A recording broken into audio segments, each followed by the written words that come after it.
प्रसंग मैंने बहुत पहले सुना था।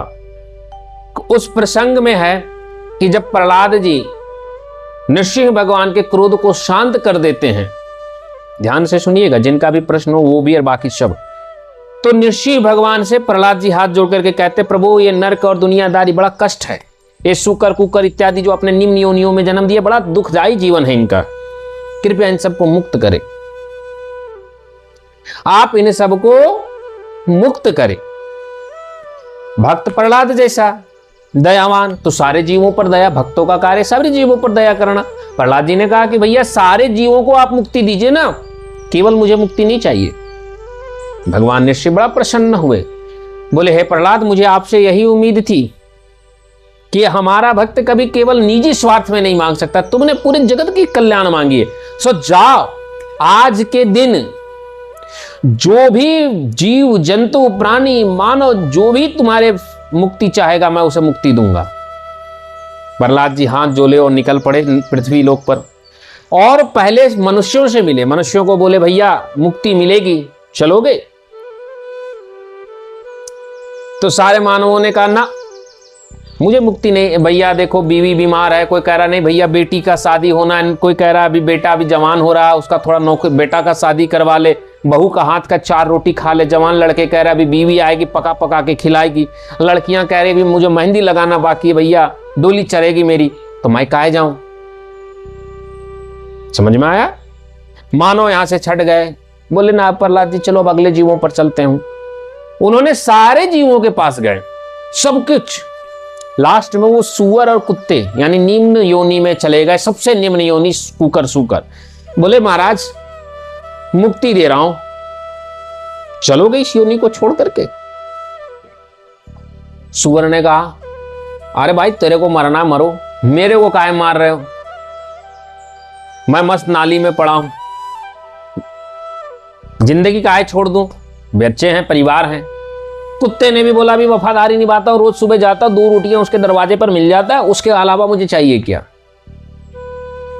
प्रहलाद जी घूम करके आ गए, बोले प्रभु क्षमा कीजिए, इस जगत का कल्याण करने मैं निकला था, लेकिन यहां किसी को खुद की कल्याण की आवश्यकता नहीं है।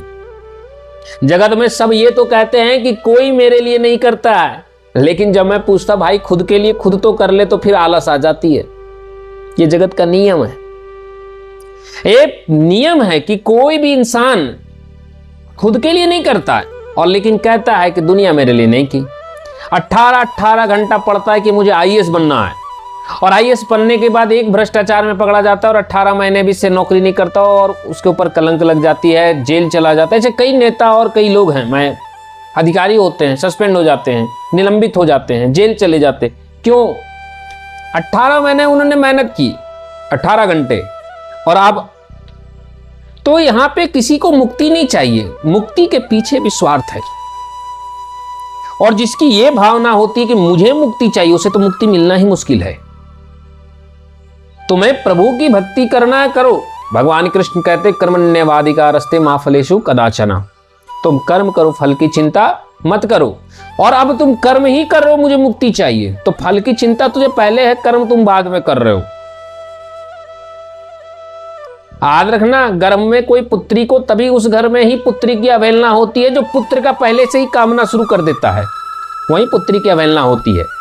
पुत्र आएगा तो पुत्र को पाला जाएगा, पुत्री आई अभी पुत्र आया नहीं और हमने सारा सामान मंगा लिया पुत्र के लिए, हमने सारे सपने सजा लिया, अब हो गई बेटी तो मुझे बेटी से नफरत हो गया। क्यों भैया? जो हुआ नहीं हम उसके फल की चिंता पहले कर रहे हैं और उसके लिए दुनिया सजा रहे हैं। तो कर्मण्येवाधिकारस्ते मा फलेषु कदाचन, फल की चिंता कभी मत करो, कर्म करो, मुक्ति के लिए मत करो, कर्म के लिए करो।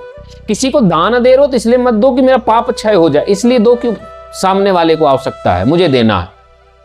किसी को प्रणाम करो तो इसलिए मत करो कि मुझे सबको सभ्य दिखाना है, बल्कि इसलिए करो कि सामने वाले को सम्मान देना है। देना शब्द जो जानता है वो मनुष्य को स्वयं नारायण देने वाले खड़े हैं, लेकिन जो मनुष्य देने के पीछे लोभ देखता है, अपनी कार्य देखता है, वह मनुष्य व्यापार करता है।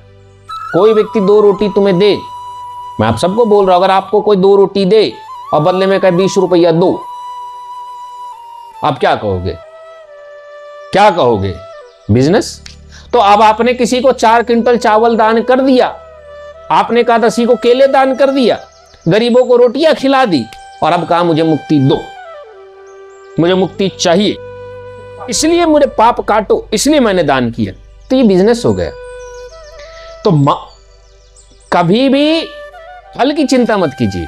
अगर आप फल की चिंता के लिए दान करते हैं, धर्म करते हैं, तो वो दिखावा होती है। याद रखिएगा, आप अपनी रीति को पूर्व कीजिए। आप दान धर्म दया जो भी करते हैं वो अपना धर्म मान करके कीजिए। ये मेरा धर्म है, दया करना हमारा धर्म है, दान करना हमारा धर्म है, किसी की रक्षा करना हमारा धर्म है, ना कि मुक्ति का आधार है। तुम धर्म पालन करो, मुक्ति का लोभ मत देखो। जो मनुष्य मुक्ति का लोभ देखता है उसकी लोभ हो गई, व्यापार हो गया। जहां तुमने धर्म देखा,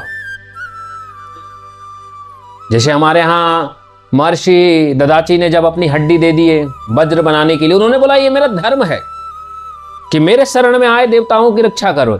उन्होंने ये नहीं कहा कि ये मेरा मुक्ति का आधार है, भैया तुमको दूंगा, लिख के दो इंद्र की तुम मुक्ति दिलवाओगे, भगवान नारायण भेजे हैं तो मुक्ति वही देने वाले, हमको दे देंगे। मुक्ति मांग के कौन लेता है? धर्म करो, फल स्वयं मिलेगा। जो धर्म छोड़कर सीधा मुक्ति में पहुंचना चाहते हो, ये तो वही बात होगी कि छत चढ़ना है, पर सीढ़ी छोड़ के सीधा छत पर छलांग मारना, नहीं चढ़ सकते हो। तो मुक्ति करना है तो धर्म का पालन करो। पिता धर्म, पुत्र धर्म, पति धर्म, पत्नी धर्म, सब धर्मों का पालन करो। हमारे यहाँ तो एक धर्म है, पत्नी का धर्म, बहुत नियम है, लेकिन पति धर्म पर कोई चर्चा नहीं करता है। पति धर्म तो पत्नी से भी ज्यादा कठिन है। तो पति धर्म का चर्चा ही नहीं होता, तो पति तो जान नहीं रहेगा उसका धर्म क्या है, और फिर कहेगा मैं मुक्ति चाहिए, कहां से मिलेगी?